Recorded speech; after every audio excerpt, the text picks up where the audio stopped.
Imagine this. The year is 1817. A British Army surgeon named James Kempthorne is stationed deep in the humid, unforgiving forests of colonial India. His soldiers are not dying from enemy fire.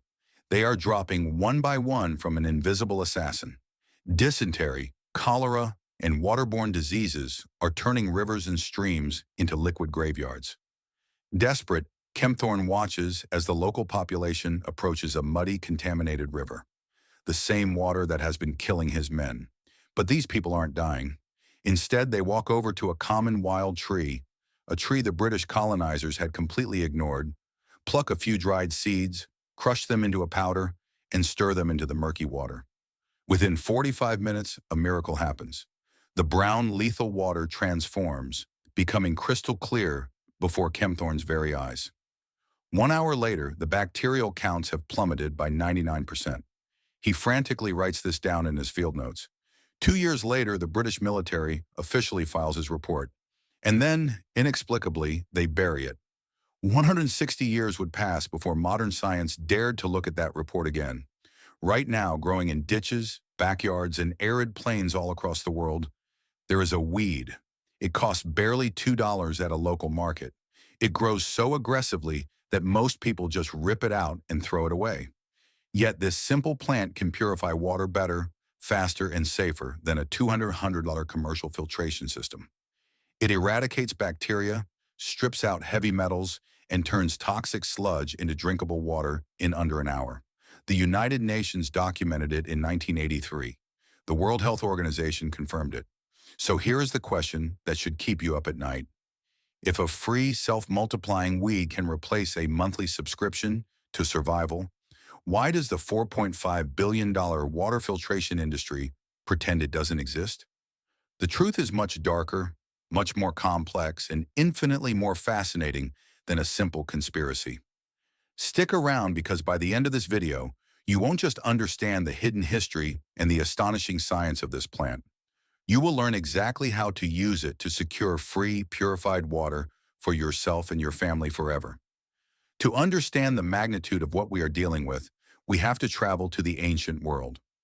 Long before modern chemistry gave us chlorine and synthetic polymers, human beings faced the daily brutal challenge of securing safe drinking water.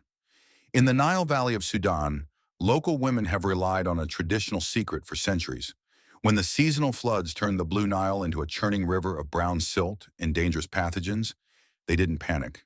They turned to a tree they revered so much they gave it a specific name, Shagara al-Rawak, which translates literally to the tree of purifying. The scientific name of this tree is Moringa oleifera. Originally native to the southern foothills of the Himalayas in India, this drought-resistant tree was transported across the globe over centuries, establishing roots in Africa, Latin America, and Southeast Asia. It is one of the most resilient plants on Earth, capable of growing rapidly in the harshest, driest soils, reaching up to 4 meters in its very first year. For generations, indigenous communities used it. Outsiders dismissed it. But in the early 1980s, a German water scientist named Dr. Samia Al-Azari arrived at the University of Khartoum with a single question that would change everything. Dr. Yan had spent years studying water purification across the developing world. When she first heard about the Sudanese women and their purifying tree, she assumed it was folklore, a cultural placebo, nothing more. But she was rigorous enough to test it. She collected the seeds. She ground them into powder. She dropped that powder into jars of filthy river water, set up her instruments, and waited. What happened next shook the scientific community. The seeds of the moringa tree were not just making the water look clean. They were fundamentally altering its molecular structure, acting as a highly efficient primary coagulant, actively hunting down and neutralizing microscopic threats. The women of Sudan weren't practicing folk medicine. They were executing advanced biochemistry with a handful of seeds. But how does a dried-up seed outsmart billions of microscopic pathogens? To answer that, we need to zoom into a world invisible to the human eye. Picture a glass of dirty river water. It's cloudy because it's filled with suspended particles, silt, clay, organic matter, and millions of bacteria. Now here is what most people don't understand. Those particles don't just sink to the bottom over time. They can't because every one of them carries a negative electrical charge known as a negative zeta potential. Like matching poles of two magnets, these negatively charged particles constantly repel each other, staying suspended in the water indefinitely. This is why simply letting dirty water sit in a bucket doesn't make it safe. The contaminants are electromagnetically locked in place. Enter the moringa seed. When you crush a mature moringa seed, you release a hidden arsenal of water-soluble cationic proteins, specifically a powerhouse molecule known as MOCBP34. Cationic means they carry a massive positive electrical charge. They are in essence biological magnets. The moment you stir this crushed seed powder into contaminated water, an epic microscopic battle begins. The positively charged moringa proteins aggressively seek out the negatively charged dirt, clay, and bacteria. As they collide, they neutralize the repulsive forces, trapping the contaminants together in a structural net. The tiny particles clump into larger, heavier masses called flocks. Because they are now heavy, gravity takes over. Within 30 to 60 minutes, these toxic clumps plummet to the bottom of the container, leaving the water above remarkably pristine. Scientists call this process coagulation and flocculation. Nature invented it millions of years before we gave it a name. Now here is the number that matters. Controlled studies have proven that moringa seeds can eliminate up to 99% of dangerous bacteria, including E. coli, Salmonella, and Vibrio cholerae, the pathogen that causes cholera. But these proteins don't just trap bacteria. Recent advanced studies show they actually penetrate bacterial cell membranes, physically destroying them from the inside. They also function as a biosorbent, pulling toxic heavy metals like lead, copper, cadmium, and chromium out of the water, with removal rates exceeding 90%. There is even emerging evidence that they can remove microplastics. A single seed, no electricity, no chemicals, no factory. So why is your city's water treatment plant using synthetic chemicals instead of a renewable tree? That question deserves its own answer. Let's talk about the system. Every time you turn on your tap, the water you drink has likely been treated by a chemical called aluminium sulfate, commonly known as alum. Alum is the global industrial standard for water coagulation. It does the exact same job as moringa. It coagulates and flocculates. But alum and moringa are not equal in cost, in consequence, or in who profits. Alum is a synthetic chemical that must be manufactured in massive industrial plants, packaged and shipped worldwide. This costs governments billions of dollars annually. It drastically alters the pH of water, making it highly acidic, which requires adding even more chemicals to balance it out. And the process generates a massive volume of toxic, non-biodegradable aluminium sludge, a disposal nightmare for every municipality that uses it. Some researchers have raised questions about whether residual aluminium in drinking water may be linked to neurodegenerative conditions, though the scientific community has not reached a consensus on this. Moringa, on the other hand, is completely biodegradable. It produces 4 to 6 times less sludge than alum, and the sludge it does produce is organic and non-toxic. It doesn't radically change the pH of the water, and it grows in the dirt. A single moringa tree can produce up to 3 kilos of seeds per year, enough to purify roughly 30,000 liters of water. The cost? Next to nothing. So why hasn't the world switched? Here is the uncomfortable structural truth. Nobody needs to hide moringa. The system simply has no economic incentive to promote it. Think about how the water industry actually works. Companies like Brita, LifeStraw, or Berkey build their entire business model on a simple premise. You buy the device and then you are locked into recurring purchases, replacement filters, carbon cartridges, reverse osmosis membranes. Clean water becomes a subscription, and subscriptions generate predictable revenue that Wall Street rewards. You cannot build a billion-dollar subscription model around a weed that anyone can grow in their backyard. You cannot patent a protein that nature invented millennia ago. And then there is the regulatory barrier. Getting a new water treatment substance approved by the FDA or the EPA requires years of clinical trials, safety documentation, and millions of dollars in compliance costs. Only massive corporations have that kind of capital. No rural farmer, No open source biological researcher, no NGO working in sub-Saharan Africa has the resources to navigate that bureaucracy. So moringa remains classified under alternative remedies, marginalized not by malice, but by the architecture of the system itself. It is not a conspiracy. It is something harder to fight, a structure. But before you conclude that corporate greed is the entire story, the truth takes a thrilling and somewhat dangerous turn. In 2019, Brazil's National Health Surveillance Agency, Anvisa, did something extraordinary. They prohibited the commercialization of moringa-based food and supplements. Why would a government ban a miracle plant? Because moringa is incredibly powerful, but it is not flawless. And understanding its limitations might be the most important survival knowledge in this entire video. Here is what happens at the molecular level. When you crush a whole moringa seed and drop it into water, you aren't just releasing those purifying cationic proteins. You are also releasing the seed's natural organic matter, fats, carbohydrates, and oils. While the proteins pull the dirt and pathogens to the bottom, the organic matter dissolves into the water. Think of it as this. The proteins clean the room, but they leave behind a microscopic buffet of food on the table. If you drink the water immediately after the sediment settles, you are perfectly fine. But here is where it gets dangerous. If you store that treated water for more than 24 hours, any surviving bacteria or bacteria introduced from the air will gorge on that leftover organic matter. They will multiply exponentially. Scientists call this bacterial regrowth, and it can make the water more dangerous than it was before you treated it. This is the fatal flaw for large-scale municipal systems. City water must remain sterile as it travels miles through underground pipes to reach your home. Moringa in its raw form cannot guarantee that kind of long-term sterility. Chlorine can, alum can, and that is precisely why governments choose the predictable, controllable, albeit imperfect synthetic option. There is a second danger. Between late 2025 and early 2026, the FDA and CDC in the United States investigated massive multi-state outbreaks of salmonella linked directly to commercial moringa powder capsules. People who bought moringa supplements to improve their health were getting violently ill, hospitalized by an extensively drug-resistant strain.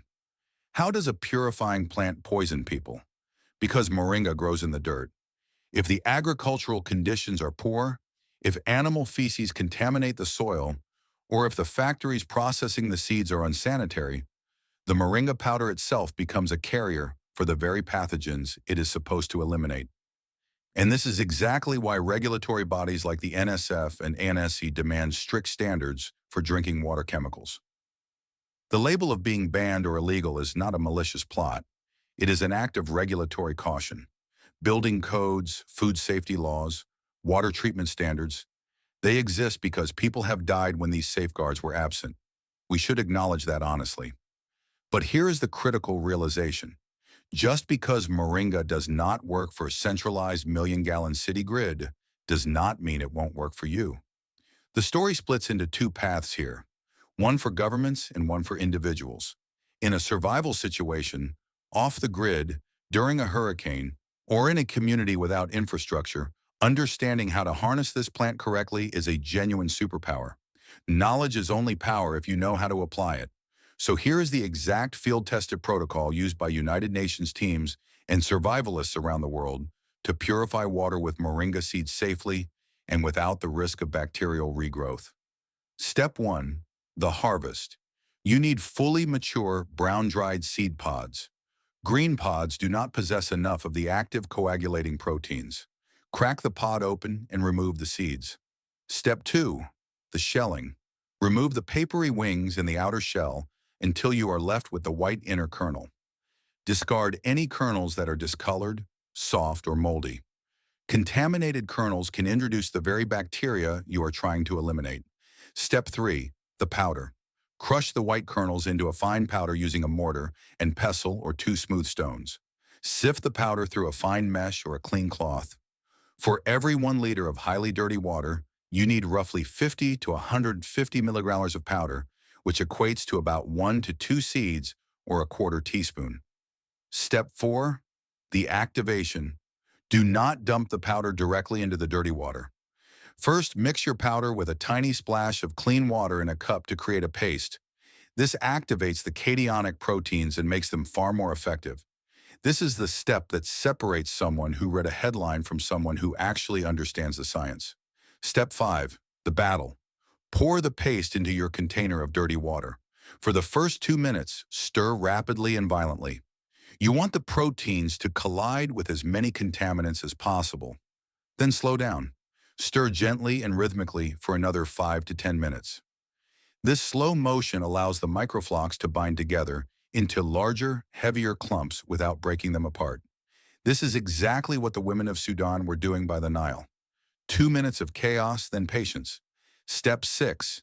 The patience. Cover the container and let it sit absolutely undisturbed for 1 to 2 hours. You will visually watch gravity do its work, pulling a thick layer of sludge to the bottom. Step 7. The extraction. Carefully pour or siphon the clear water off the top into a clean container, passing it through a fine cloth filter. Do not disturb the sludge at the bottom. Now the most crucial step, the one that turns this from a 99% solution into a 100% guarantee. Moringa eliminates the physical dirt and traps up to 99% of bacteria. But to neutralize that remaining 1% and solve the problem of leftover organic matter, you must apply a final kill switch. Either boil the clear water for at least 1 minute or place it in a clear plastic bottle in direct sunlight for 6 hours. A method known as SODIS, solar water disinfection. Ultraviolet radiation from the sun penetrates the water and destroys the DNA of any surviving microorganisms, rendering them unable to reproduce. A $2 weed did the heavy lifting of a $200 filtration system. Basic heat or sunlight finished the job. And if you want to take it further, scientists today are building what they call F-sand, functionalized sand. By mixing moringa extract with ordinary sand, the proteins permanently bond to the sand grains. When you pour dirty water through this sand, it catches the pathogens, but the excess organic matter washes away, completely eliminating the regrowth problem. It is the marriage of ancient biology and modern engineering, and it may represent the future of decentralized water purification. Important. Moringa purification is extremely effective against bacteria, turbidity, and heavy metals.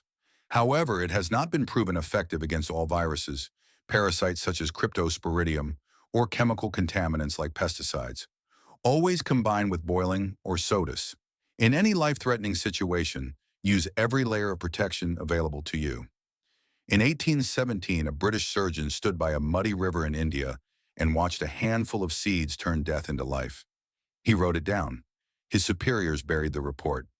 160 years later, a German scientist in Sudan found the same miracle hiding in plain sight. That miracle is still waiting. We live in an age where we are conditioned to believe that survival must be purchased, that safety comes in a plastic cartridge manufactured in a distant factory sold to us at a premium. We have allowed ourselves to become dependent on centralized, fragile systems. When a hurricane hits, when the grid fails, when the supply chain breaks, the illusion of security shatters. But nature operates on a different economy. The moringa tree is a reminder that the earth provides profound decentralized solutions. Solutions that no corporation can meter, no government can shut off, and no disaster can take from you if you carry the knowledge in your head. Is moringa illegal? No. Is it a flawless magic bullet? Also no. It requires respect, proper preparation, and an honest understanding of its biological limitations. But for a thirsty survivor, a marginalized community, or anyone willing to step outside the commercial matrix, it is nothing short of extraordinary. The cure to our vulnerabilities is often growing right under our feet, disguised as a weed. The next time you see one, ask yourself, what secret is it holding? Stay safe and stay curious. If this story changed the way you look at the weeds in your garden, please subscribe and like the channel. We are unearthing the history that they tried to bury. Let's plant the seeds of the future together. The next hidden treasure will be revealed soon.